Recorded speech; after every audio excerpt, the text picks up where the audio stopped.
L'Éternel envoie la bénédiction et la vie pour l'éternité. La bénédiction et la vie pour l'éternité. Cela signifie au moins deux choses. Que un, nous sommes bénis, et deux, nous sommes en vie. Alléluia. Nous sommes bénis et nous sommes en vie.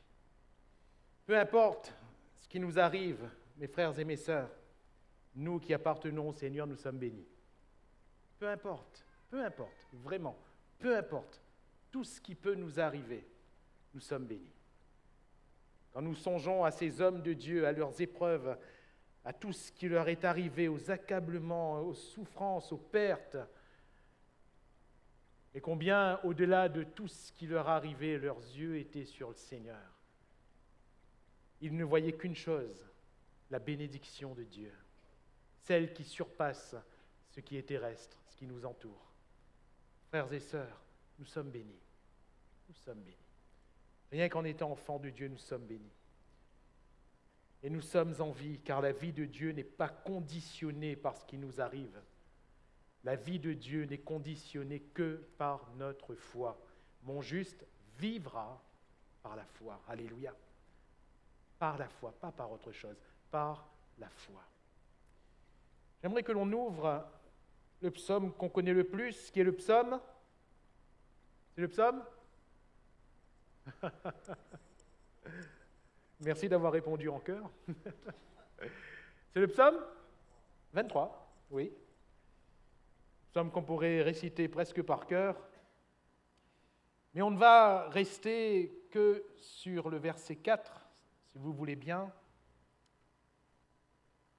Le psaume 23, verset 4.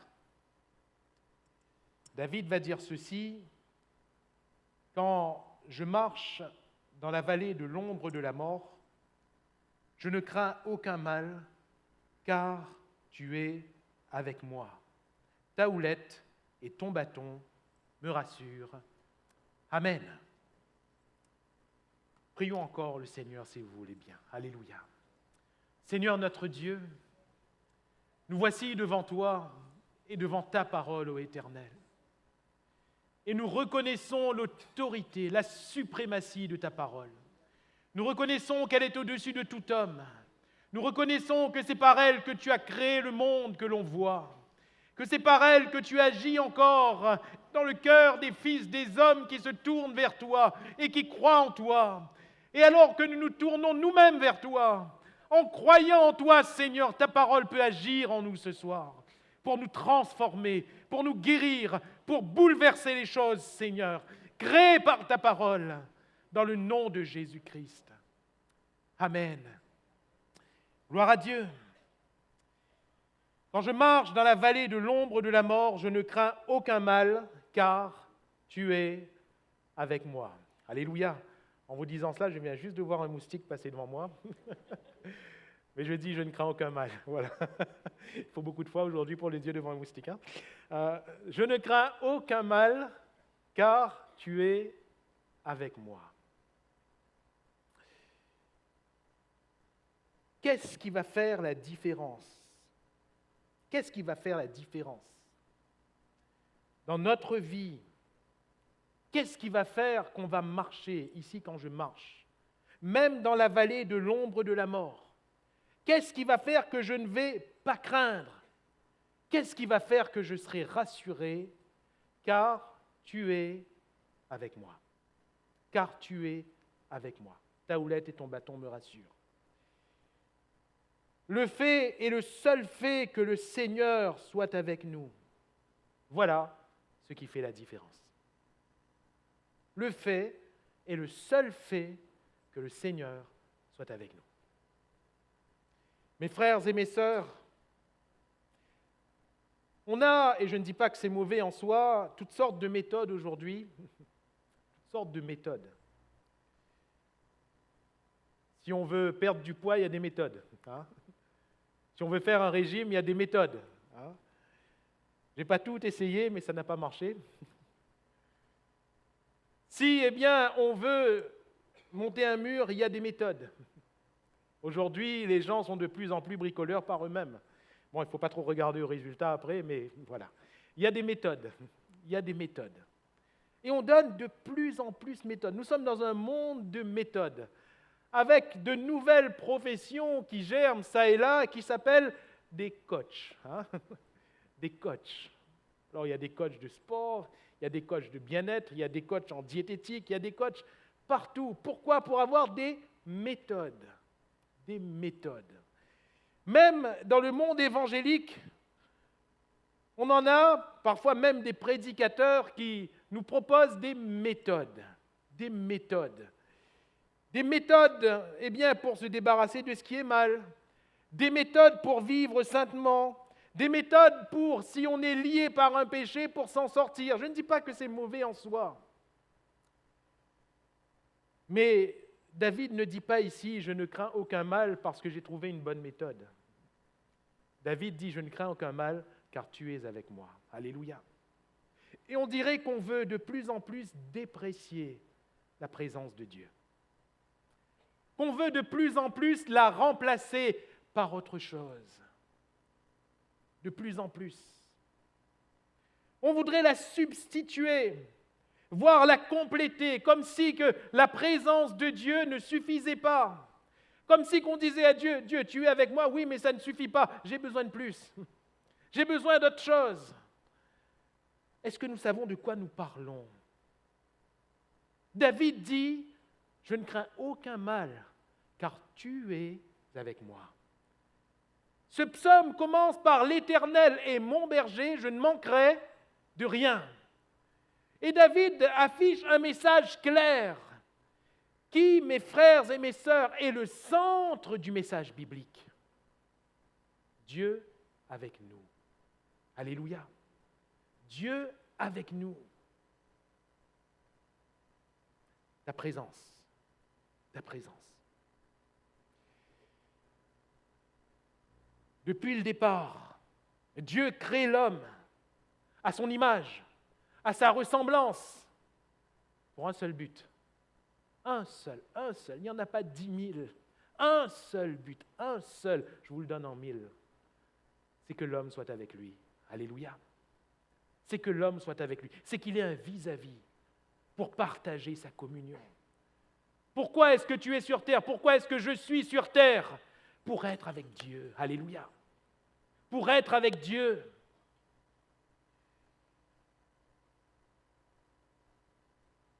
Le fil conducteur et principal du message biblique de la Genèse jusqu'à l'Apocalypse, c'est l'homme avec Dieu et Dieu avec l'homme. Alléluia. C'est la femme avec Dieu et Dieu avec la femme. Je ne crains aucun mal car tu es avec moi. Alors, tant que Dieu était avec l'homme, l'homme n'a jamais eu à craindre aucun mal, quoi que ce soit. Tant que Dieu était avec l'homme, l'homme était complètement pur dans son cœur et innocent à cause de la présence de Dieu. À cause de la présence de Dieu.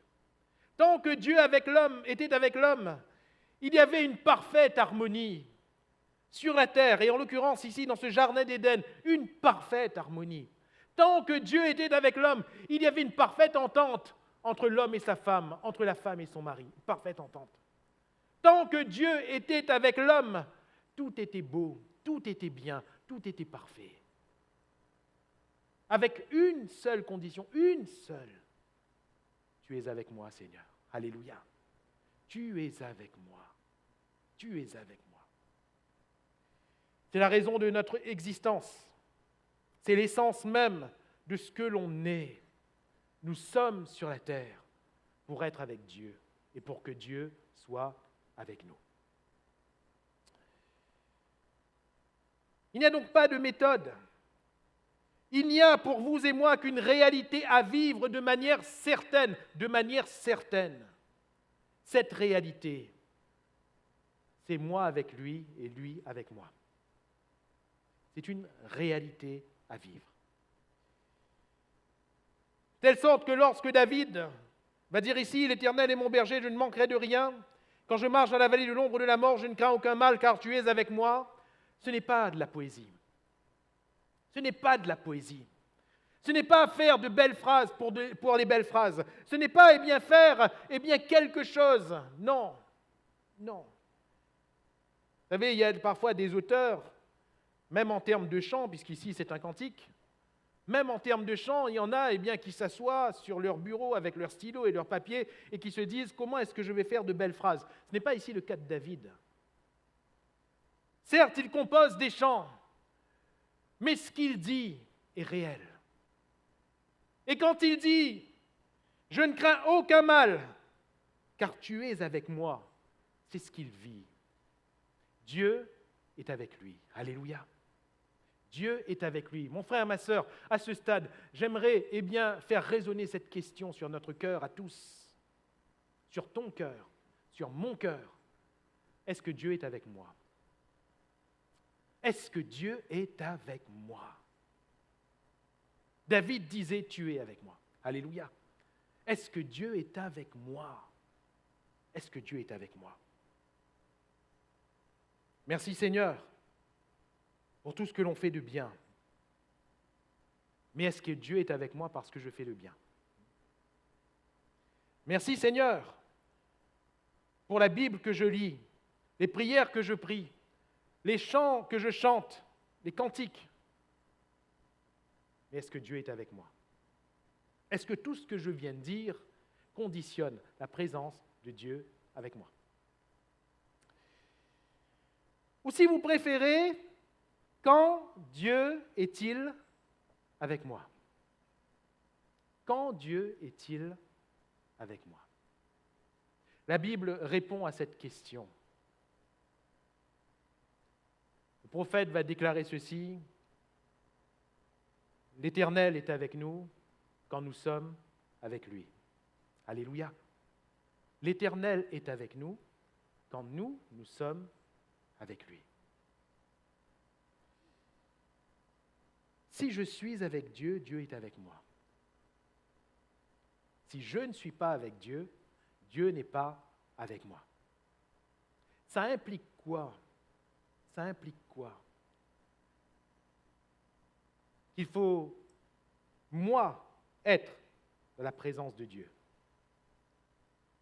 Et non pas chercher à ce que Dieu soit forcément avec moi dans ce que je fais, dans ce que je suis.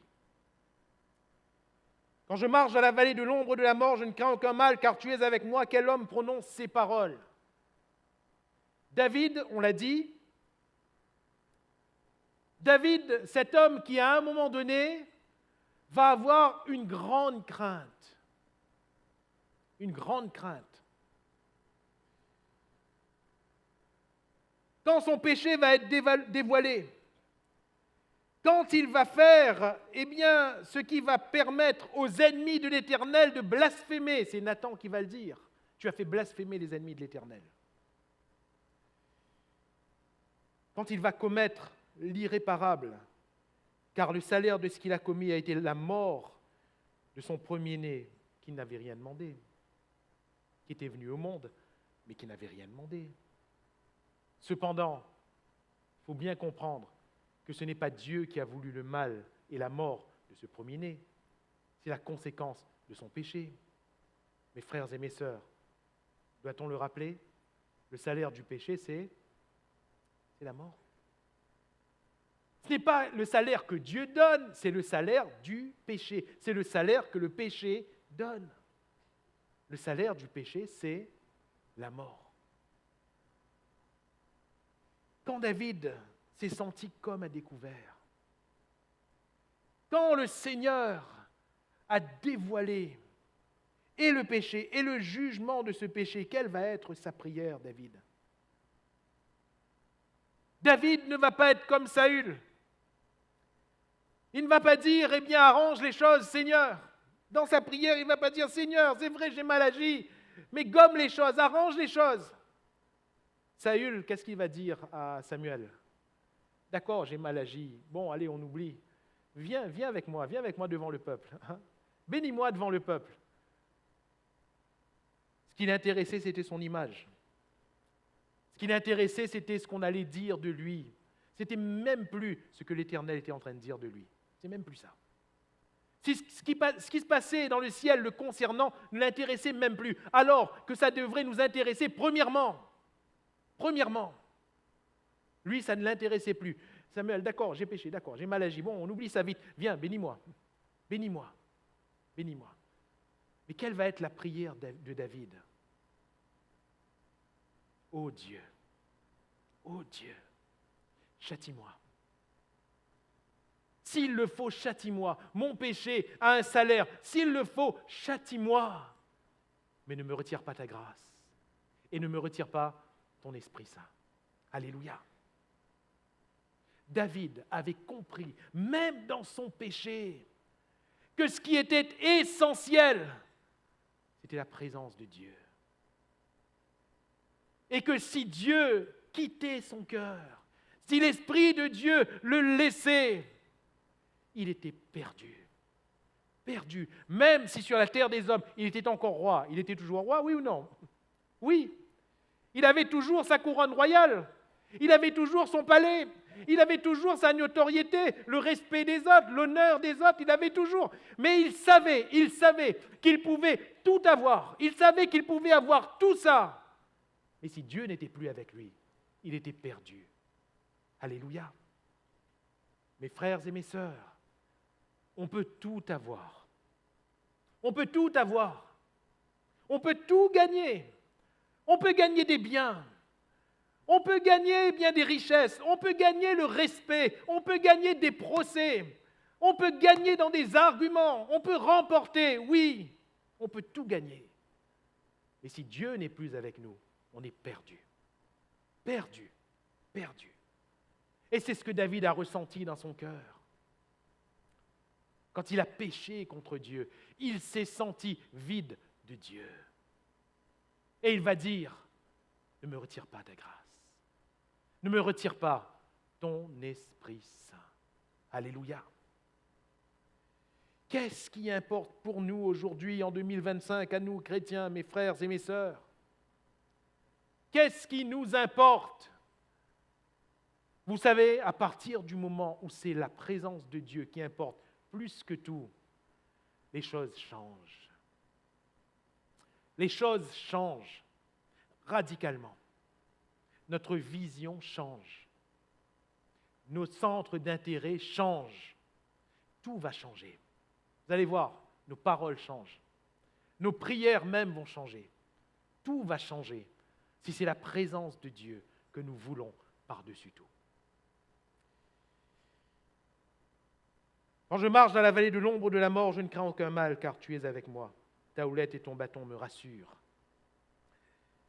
Le Seigneur est avec nous, donc, disais-je, quand nous sommes avec lui. C'est la parole de Dieu qu'il déclare, non pas moi. Nous sommes avec le Seigneur.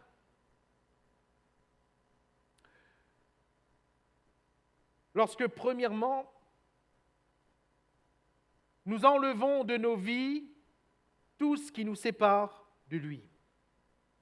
Nous sommes avec le Seigneur quand nous enlevons de nos vies tout ce qui nous sépare de lui. Ça porte un nom, ça s'appelle la sanctification. La Bible nous dit que sans la sanctification, nul ne verra le Seigneur. Ce n'est pas nul ne verra le Seigneur seulement à la fin de toute chose. Ne soyons pas de la théologie de Marthe seulement. Oui, je sais que mon frère ressuscitera, mais à la fin. Oui, je sais que je fais ça, c'est pour la fin. Oui, faisons les choses pour la fin, oui, mais faisons aussi les choses pour maintenant. Il faut que le Seigneur soit avec moi maintenant.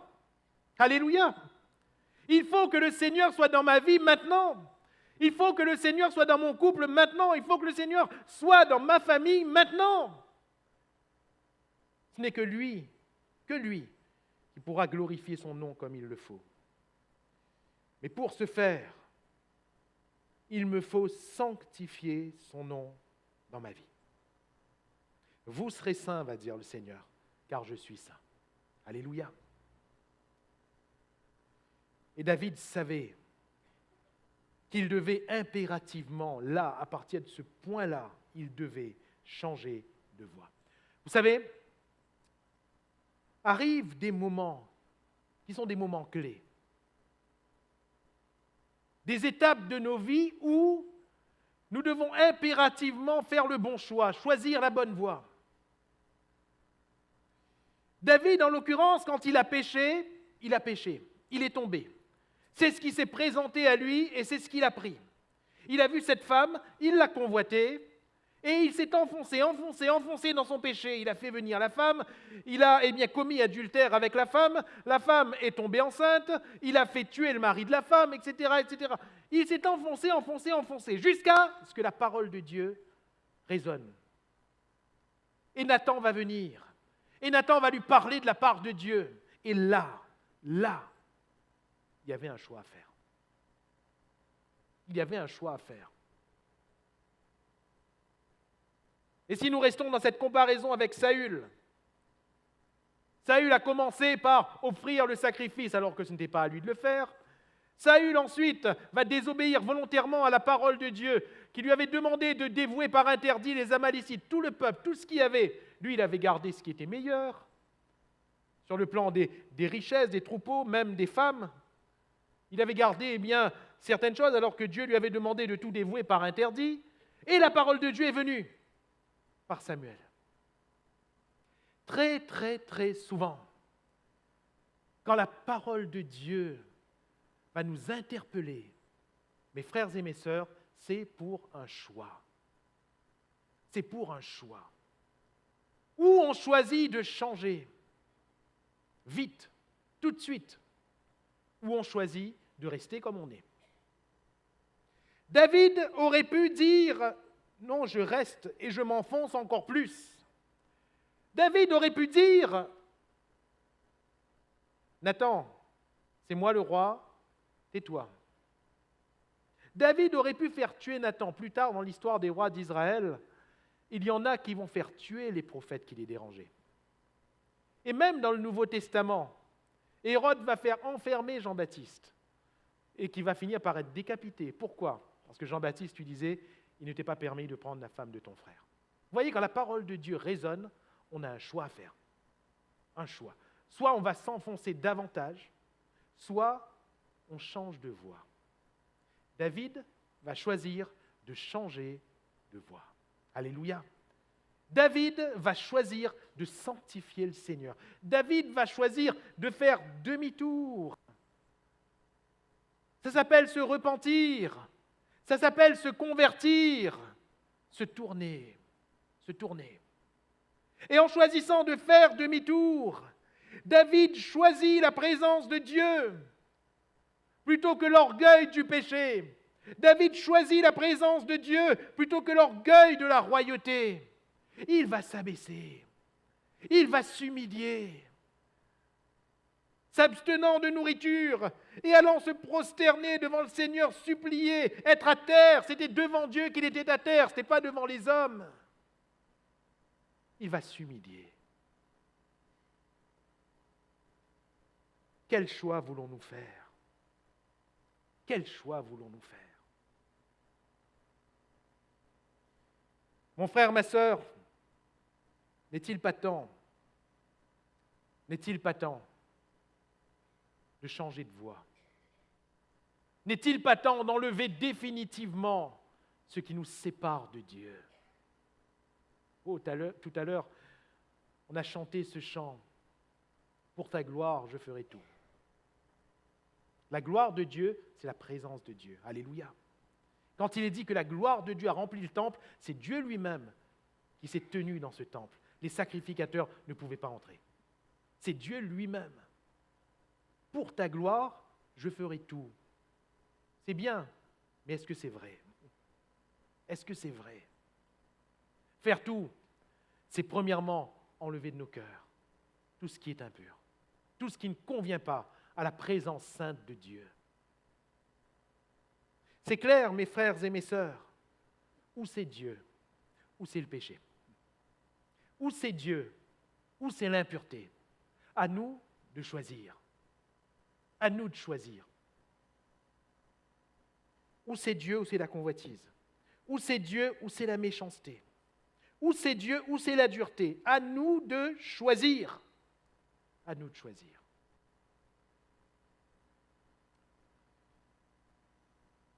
Lorsqu'à la dédicace du temple par Salomon, la présence de Dieu, j'aime bien ce texte, je l'affectionne particulièrement, la présence de Dieu avait rempli le temple qui était nouvellement construit, comme si que Dieu avait validé ce lieu. La présence de Dieu est venue là.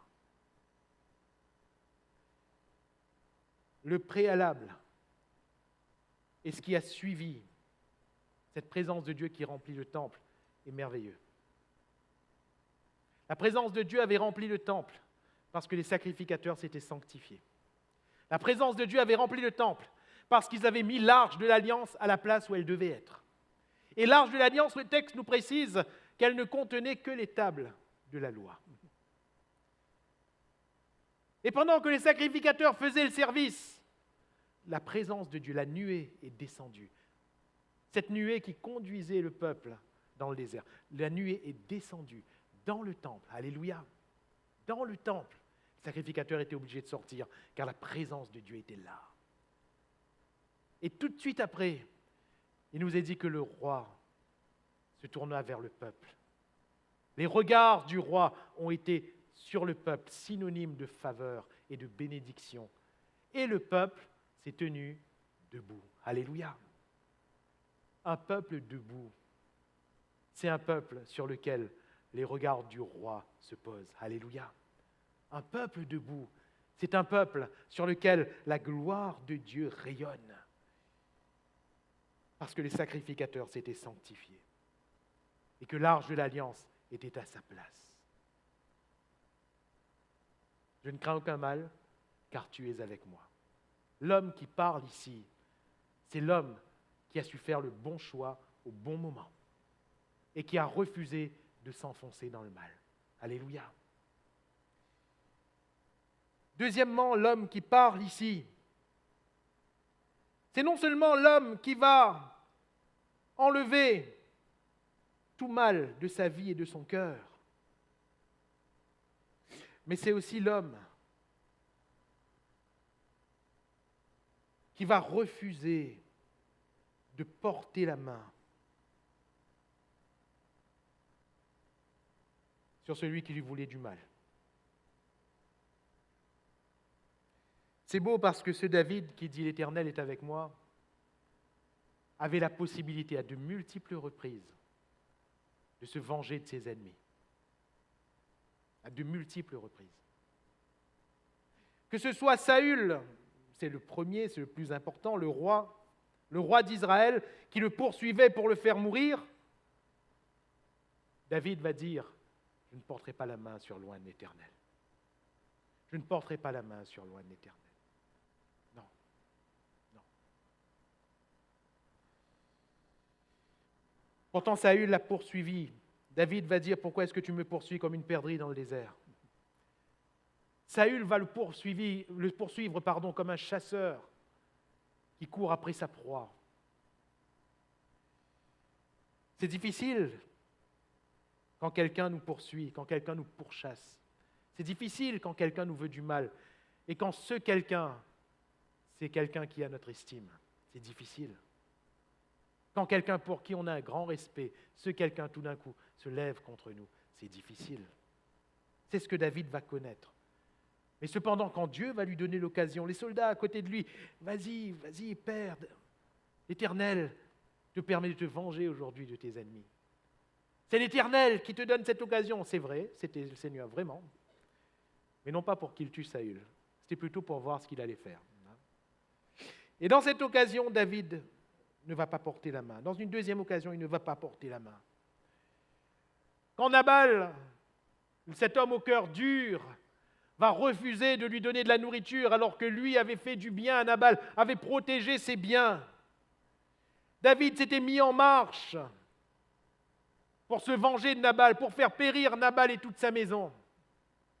Que Dieu me traite dans toute sa rigueur. S'il reste quoi que ce soit, qui que ce soit de la maison de Nabal au lever du jour. Et croyez-moi, David, dans sa vaillance, celui qui a vaincu Goliath, celui qui n'avait pas peur de se battre contre les Philistins, croyez-moi que de Nabal, il n'en aurait fait qu'une bouchée. C'était rien pour lui. C'était rien. Et alors qu'il était en marche, qui va l'arrêter? un petit bout de femme, hein, Abigail. Certes, cette femme va lui parler. Cette femme va lui donner des paroles précises pour que son cœur fléchisse. Mais si on réfléchit un seul instant, David aurait pu quand même continuer. David aurait pu quand même aller se venger, il aurait pu quand même aller au bout de sa démarche. Mais il va s'arrêter et il va comprendre par les paroles de cette femme que ce combat n'était pas le sien, qu'il allait faire couler du sang et que cela allait lui porter préjudice pour la suite. Vous vous rappelez, c'était qui Shimei? Ce Benjamite, alors que David était en train de fuir son propre fils Absalom, qui au passage, humainement parlant, ne représentait pas grand-chose pour lui. Il était beaucoup plus fort qu'Absalom. Mais il ne va pas porter la main sur son propre fils. Ce n'était pas son combat. Il ne va pas non plus porter la main sur Shimei, alors que, ceux qui l'entouraient, en l'occurrence ceux de Joab, vont lui dire « Veux-tu que nous allions couper la tête à cet homme ?» qui était en train de lui maudire, de lui lancer des pierres, de lui lancer de la poussière, alors qu'il était dans la misère. Vous savez, c'est difficile, toujours, quand on est dans la misère, quand on vit des moments difficiles, et quand on a des personnes bien intentionnées qui viennent nous lancer des pierres. Des personnes qui viennent nous voir pour nous bénir de la sorte. Enfin, on pourrait bien s'en passer. Mais ça a été le cas de David. David aurait pu combattre ce Shimei. Mais qu'est-ce qu'il va dire? Laissez. Laissez. S'il maudit, c'est peut-être que le Seigneur lui a dit de maudire. C'est peut-être que moi, je porte encore quelque chose. Je porte encore une faute devant Dieu. Si le Seigneur lui a dit de maudire, laissez-le. David choisit de s'humilier. Ça, ce n'est pas son combat. Mes frères et mes sœurs, il y a tellement d'exemples dans la vie de David. Éliab, quand il arrive sur le champ de bataille, Éliab cherche à se disputer avec lui. Et la Bible nous dit, j'aime bien cette parole, David s'est détourné. Alléluia. Il s'est détourné. Il n'allait pas se battre contre son frère. Et voyez-vous, cet homme qui dit, tu es avec moi, Dieu est avec moi, c'est un homme qui ne portait pas la main sur son prochain, qui ne portait pas la main sur son frère, qui ne portait pas la main sur les gens de son peuple. Alléluia. Il y a des combats qui ne sont pas les nôtres. Il y a des choses, il y a des pensées, il y a des paroles dont nous ferions bien de nous dispenser. Car ces paroles, mes frères et mes sœurs, ces comportements heurtent le Seigneur.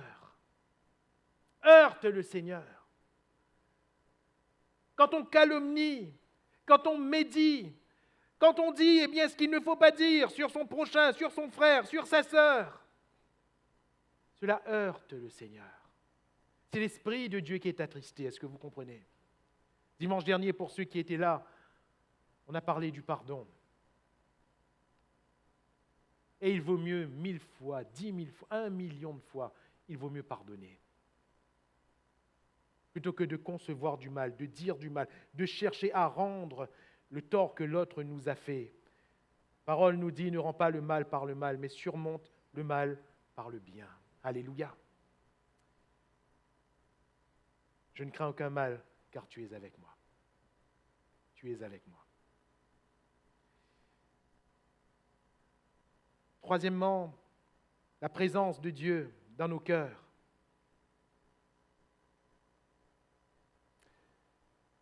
Est conditionnée par le mal qu'on va enlever. Est conditionnée par les combats dont on va s'abstenir, parce qu'ils ne sont pas les nôtres. Ce ne sont pas les combats de Dieu. Et la présence de Dieu dans nos cœurs va être conditionnée par la croix de Jésus-Christ.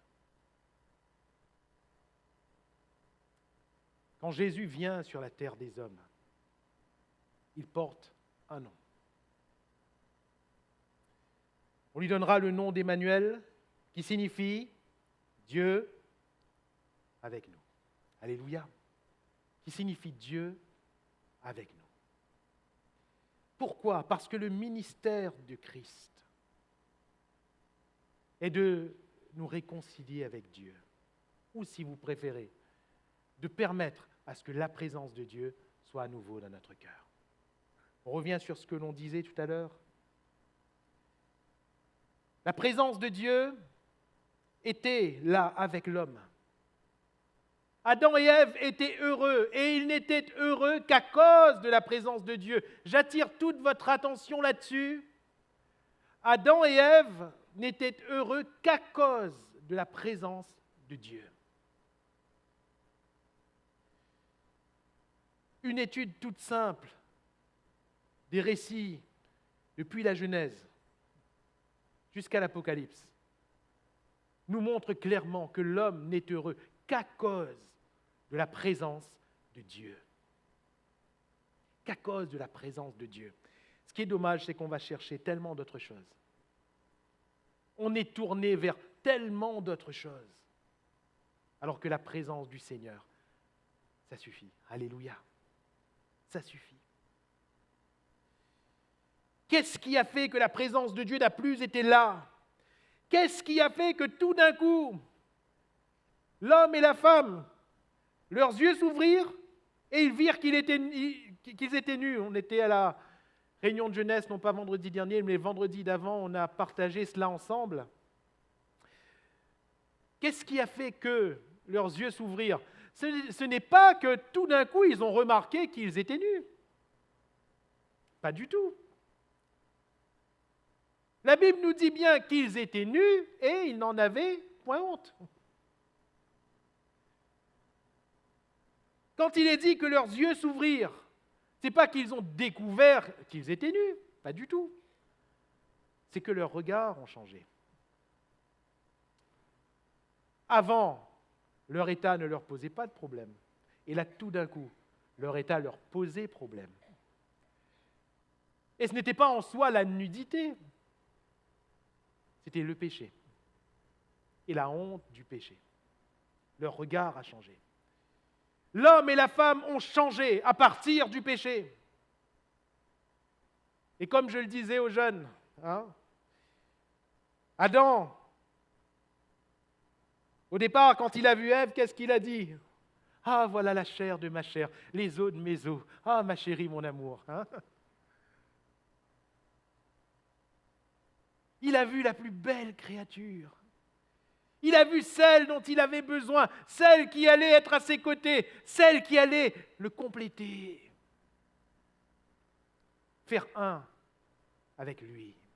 L'homme quittera son père et sa mère, s'attachera à sa femme, les deux deviendront une seule chair.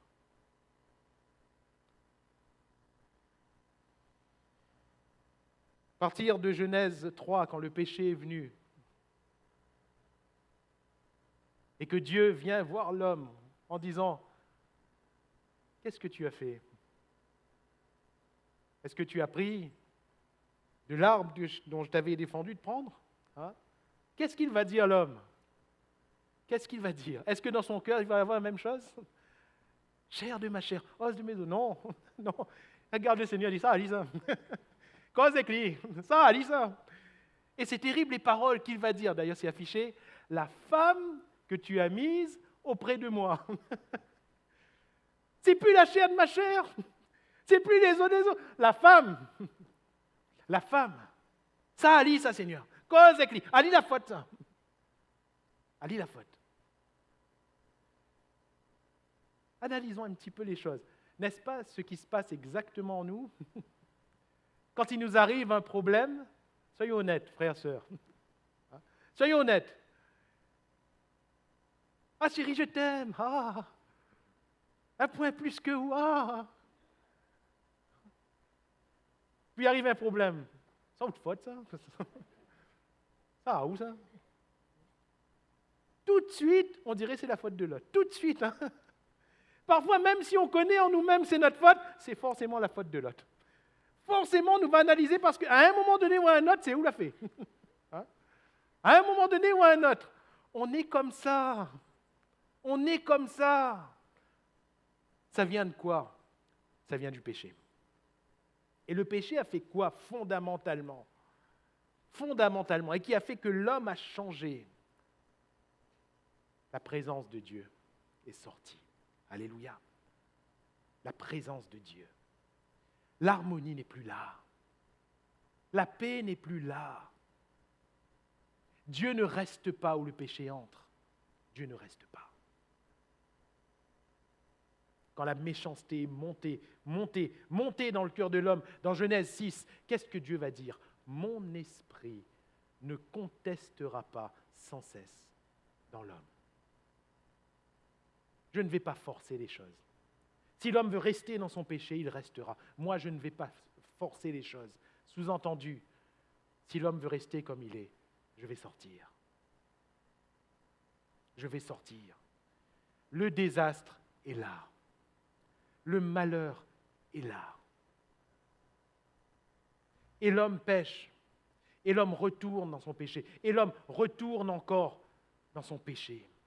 Il se vautre encore. Il se vautre encore. C'est plus fort que lui. Pourquoi? Parce que Dieu n'est plus là. Dieu n'est plus là. Et quelles ont été les conséquences du péché? J'ai eu peur, va dire Adam à Dieu. J'ai eu peur et je me suis caché. J'ai eu peur et je me suis caché. Littéralement, le terme peur ici, c'est l'angoisse. D'où vient l'angoisse? C'est du péché. On parle aujourd'hui de crise d'angoisse, d'antidépresseurs. D'où vient l'angoisse? Ça vient du péché. Ou plutôt, de la non-présence de Dieu. Et David va reprendre ce terme de peur en disant « Moi, je ne crains aucun mal. » Alléluia. Je n'ai pas peur car tu es avec moi. Voilà le ministère de Christ, précisément. Dieu avec nous. Alléluia. Voilà le ministère de la croix de Christ. C'est Dieu avec nous. Christ, par sa croix, nous réconcilie avec Dieu. C'est la présence de celui qui veut croire, de celui qui veut se détourner du mal, de celui qui veut ne pas faire le mal. Christ, par sa croix, nous réconcilie avec Dieu. Alléluia. De celui qui veut se convertir.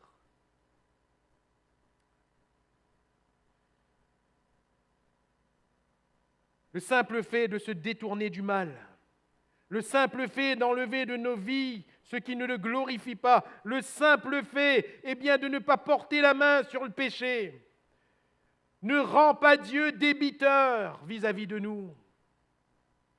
Dieu ne vient pas dans nos cœurs par rapport à ce qu'on va faire ou ne pas faire. Dieu vient dans nos cœurs par la croix de Jésus-Christ.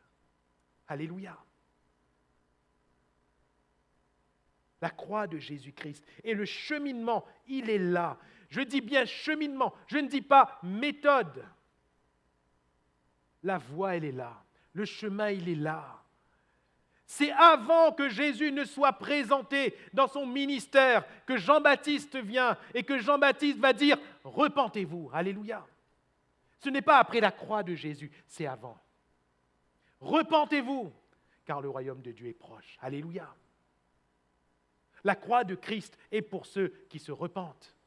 La croix de Christ est pour ceux qui se détournent de leur mauvaise voie. La croix de Christ est pour ceux qui refusent de faire le mal. La croix de Christ est pour vous et pour moi, si notre cœur est dans de telles conditions. Et la croix de Christ nous assure la présence de Dieu.